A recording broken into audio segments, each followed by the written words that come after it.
8वें global and fashion design week का आगाज़ हो चुका है और इस फेस्टिवल की अगर मैं ख़ास बात आपको बताऊं तो इस फेस्टिवल की ख़ास बात ही ये है कि यहाँ पर काफ़ी ज़्यादा क्रिएटिव जो थिंग्स होती हैं वो देखने को मिलती हैं। इस फेस्टिवल में भी काफ़ी सारी क्रिएटिव वर्क, काफ़ी सारी क्रिएटिव डेकोरेशंस लगाई गई हैं। एक एक करके मैं आपको दिखाता हूँ। सबसे पहले यहाँ पर राजस्थान का जो कल्चर है उसको दिखाया गया है। उसका एक मैं कह सकता हूँ एक पोस्टर टाइप में क्रिएट करा गया है। यहाँ पर अगर मैं इनकी थीम की बात करूँ, इस साल की थीम क्या है फैशन डिज़ाइन वीक की, वो है सस्टेनेबल फैशन, यानी कि जो भी वेस्ट मटेरियल से रिलेटेड चीज़ें होती हैं उनसे फैशन से रिलेटेड चीज़ें बनाना, ये इस बार की थीम है। इसके आगे बढ़ते हैं। तो ये जो भी जितने वर्क होते हैं ये फैशन डिज़ाइन के स्टूडेंट्स ही होते हैं। सेकंड, सिर्फ फैशन डिज़ाइन के नहीं, इंटीरियर डिज़ाइंस के जो स्टूडेंट्स होते हैं वो भी यहाँ पे अपने असाइनमेंट्स लगाते हैं। वो जो वर्क करते हैं उस वर्क को यहाँ पर शोकेस करते हैं। एक यहाँ पर ये फैशन डिज़ाइन से रिलेटेड जितनी भी चीज़ें होती हैं, जैसे कपड़े हो गए, उसको सिलने वाली चीज़ें हो गई, कुछ डेकोरेशंस की चीज़ें हो गई, उनको यहाँ पे लगाया गया है।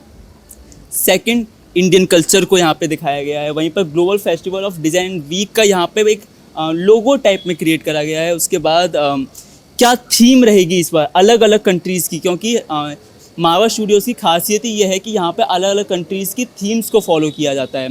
तो यहाँ पे अलग अलग कंट्रीज़ की थीम्स को लाया गया है। जैसे यहाँ पे ईरान को लाया गया है, यहाँ पे भी ईरान की जो थीम है। यहाँ पे मतलब अलग अलग कंट्रीज़ की अलग अलग जो ट्रेडिशंस होते हैं उससे रिलेटेड जो ड्रेसेस होती हैं उनको यहाँ पे क्रिएट किया जाता है। इसके आगे बढ़ते हैं।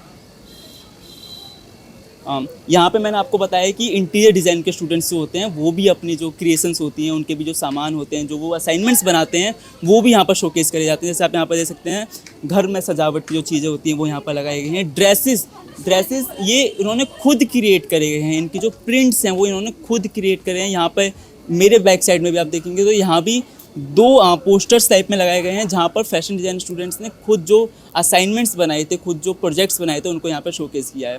तो यही खासियत होती है फैशन एंड डिज़ाइन वीक की कि यहाँ पर क्रिएटिविटी बहुत ज़्यादा देखने को मिलती है। तो आगे जो भी इस फेस्टिवल में गेस्ट आएंगे उनको तो हम आपको मिलवाएंगे। फिलहाल मैंने आपको डेकोरेशन दिखा दी है। वीडियो जर्नलिस्ट शिवम विवेक यादव, आप 24/7 नोएडा।